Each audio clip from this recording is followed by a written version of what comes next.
Bismillahirrahmanirrahim. Assalamualaikum warahmatullahi wabarakatuh.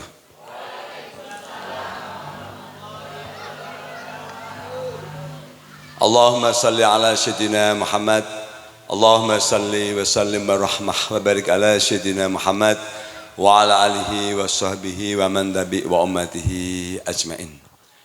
Kepada hadirin, peserta, pemirsa dan semua jamaah di Masjid Agung Lintang Asta dalam acara Festival Sholawat Lintang Asta dalam rangka memperingati, menghormati Maulid Gusti Kanjeng Nabi Muhammad sallallahu alaihi wasallam 1448 Hijriah. Hari ini tanggal 8 Agustus tahun 2026.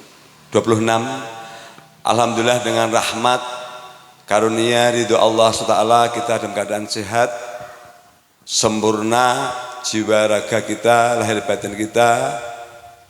Semoga dengan niat yang tulus untuk menghormati Kanjeng Nabi Muhammad sallallahu alaihi wasallam, kita semuanya dirahmati dengan keselamatan, kesehatan, panjang umur, limpah rizki, dijauhkan dari segala bala baik lahir maupun batin, serta ditetapkan, diistiqomahkan iman, Islam, ihsan, ketakwaan kita kepada Allah SWT dengan praktek kita selalu beribadah kepada Allah dan beramal soleh kepada sesama kita.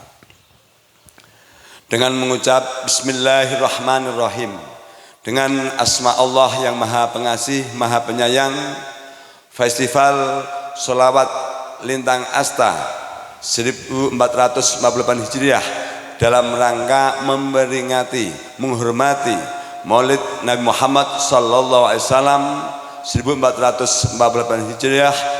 Hari ini Sabtu 8 Agustus 2026 resmi saya buka.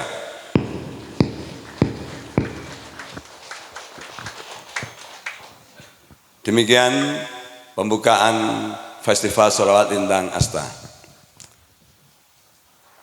Jadi telah kita dengarkan ya firman Allah SWT surat Al-Ahzab ayat 21. A'udzubillahi minasyaitonirrajim. Bismillahirrahmanirrahim.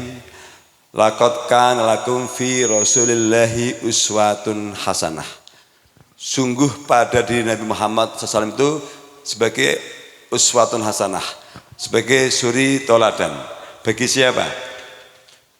Bagi liman kana yarjullaha, bagi orang yang berharap bertemu kepada Allah, wal yaumil akhir, dan orang yang yakin akan adanya hari akhir. Wa dzakarallahu katsira, dan bagi orang-orang yang selalu mengingat Allah sangat banyak.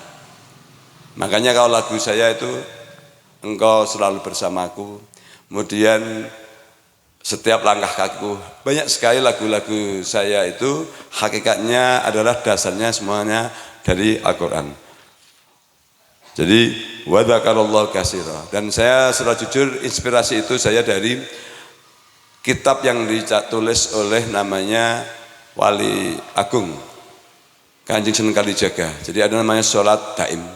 Sholat daim itu adalah sholat yang tidak pernah putus-putus. Jadi makanya kalau latihannya, kalau orang tarekat itu hu Allah. Jadi nafasku masuknya Allah, keluar adalah Allah. Itu sholat daim. Itu Sunan Kalijaga. Kemudian lagi kembali kepada Nabi Muhammad SAW sebagai uswatun hasanah. Jadi Nabi Muhammad itu sering saya sampaikan, dari lahir sampai wafat tidak ada celah satupun, noda sedikit pun tidak pernah ada. Dan dalam kitab Al-Berjanji Kanjeng Nabi Muhammad SAW itu dijaga nasabnya dari Nabi Ibrahim alaihissalam sampai ke kakeknya Abdul Muthalib, kemudian kepada pamannya yaitu Sayyid Abdullah. Berkanjeng Nabi itu nasabnya dijaga dari perbuatan nista, termasuk mohon maaf. Jadi yang namanya berzina, kemudian berjudi, kemudian mengambil hak orang, itu nasabnya Kanjeng Muhammad SAW tidak pernah tertulis. Makanya di dalam kitab Al-Barjanji itu ditulis Nabi Muhammad itu nasabnya seperti mutiara yang teruntai sangat indah. Itu kalau Bapak, makanya Bapak semuanya saya ajak baca kitab Al-Barjanji untuk tahu artinya seperti itu. Jadi sebagai mutiara menimanikam yang luar biasa indahnya karena sempurnanya nasab Nabi Muhammad SAW dari Nabi Ibrahim alaihissalam Khalilullah. Kemudian Nabi Ibrahim itu sebagai Khalilullah, Nabi Ibrahim kekasih Allah. Nah dicontohkan sudah tentang kedermawan Nabi Ibrahim alaihissalam. Saya kembali ke Nabi Ibrahim. Nabi Ibrahim alaihissalam itu sampai dipuji oleh Allah di dalam Al-Quran sebagai seorang hamba yang sangat menghormati tamu. Maka suatu saat Nabi Ibrahim alaihissalam itu kedatangan dua tamu sangat tampan rupawan. Kemudian Nabi Ibrahim istilahnya kalah wibawa. Jadi agak takut, bukan takut tapi segan luar biasa. Nah, kemudian Nabi Ibrahim memerintahkan kepada budaknya untuk menyembelih satu ekor lembu yang masih muda untuk menjamu dua tamu tersebut. Kemudian kita dihidangkan dua laki-laki tersebut menolaknya. Wahai Ibrahim Khalilullah, wahai Ibrahim kekasih Allah, sesungguhnya aku adalah utusan Allah, malaikat yang telah diutus untuk mengazab umatnya Nabi Lut. Sesungguhnya aku datang ke sini diperintah Allah untuk memberikan kabar gembira kepada kamu. Sesungguhnya kamu akan dikaruniai seorang anak. Makanya kemudian lahirnya anak yang kedua itu Nabi Ishak alaihissalam. Itu jadi dari zaman dulu leluhur Nabi Muhammad itu seorang yang sangat menghormati tamu. Jadi kenapa ini saya sampaikan? Sesungguhnya itu hanya bagian kecil dari akhlak Kanjeng Nabi Muhammad SAW. Makanya saya merintahkan kepada istri saya, anak saya, semua anggota saya, kalau ada tamu dihormati. Tempat yang baik, kasih minum. Kalau masalah kita bisa memenuhi hajatnya atau tidak, itu di luar konteks. Nah, contoh ada tamu kita hormati, tidak kurang ajar, ya kita kasih peringatan, itu bukan salah. Tapi yang penting ketika tamu datang kita hormati. Kemudian yang kedua adalah Kanjeng Nabi Muhammad SAW. Itu diantara uswatun hasanahnya, setadanya Kanjeng Nabi Muhammad SAW itu 3 hari tidak makan, bukan karena miskin, tapi karena setiap punya makanan, punya harta selalu disampaikan kepada yang membutuhkan. Suatu saat Nabi Muhammad SAW itu beliau 3 hari nggak makan, kemudian beliau disiapin makan oleh Sayyidah Aisyah. Makan kebetulan itu makan malam. Kemudian ada seorang tamu datang, baru mau makan Kanjeng Muhammad SAW, 3 hari tidak makan, ada tamu. Kemudian akhirnya Kanjeng Muhammad SAW suruh mengambilkan satu lagi piring sama cendok.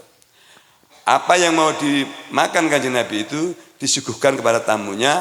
Kemudian Kanjeng Nabi meniup lilin lampu itu sehingga padam. Kanjeng Muhammad megang piring sama sendok, tamunya yang makan. Padahal Muhammad hanya keluarkan biar kelihatan makan. Itulah contoh uswatun hasanah. Makanya hadisnya jelas, barang siapa beriman kepada Allah, beriman pada akhir, maka hormatilah tamu. Karena sesungguhnya tamu itu ketika datang membawa 40 rahmat dari Allah, bukan tamunya ya. Kemudian ketika pulang membawa 40 bala dan kejelekan dari kita. Maka itu insya Allah kalau kita menghormati tamu karena Allah, insya Allah rumah kita selalu dirahmati oleh Allah SWT. Tapi harus lillahi ta'ala. Itu bagaimana? Mau menguntungkan atau tidak, siapapun kita hormati sesuai porsinya. Porsinya gimana? Ya, contoh tengah tamu tidak harus ketemu saya, yang penting dihormati, ketemu Pak Dudi dan sebagainya, itu sesuai porsinya. Tapi hakikatnya kita menghormati tamu sesuai porsinya. Nah, itu sedikit tentang uswatun hasanah, tentang bagaimana Kanjeng Muhammad SAW sebagai teladan bagi kita, bagi orang yang berharap ketemu Allah dan selalu mengingat Allah yang akan mendapatkan ridhonya, seperti yang tadi telah dibaca. Mari kita untuk menyempurnakan pembukaan Festival Salat Lintang Asta ini, kita bersama-sama membaca sholawat kepada Kanjeng Nabi Muhammad SAW. Semoga acara kita diberikan kelancaran, penuh berkah, dan kita selalu dirahmati sampai anak turun kita, dan menjadi amal jariah bagi orang tua kita semuanya. Silakan, mohon berdiri.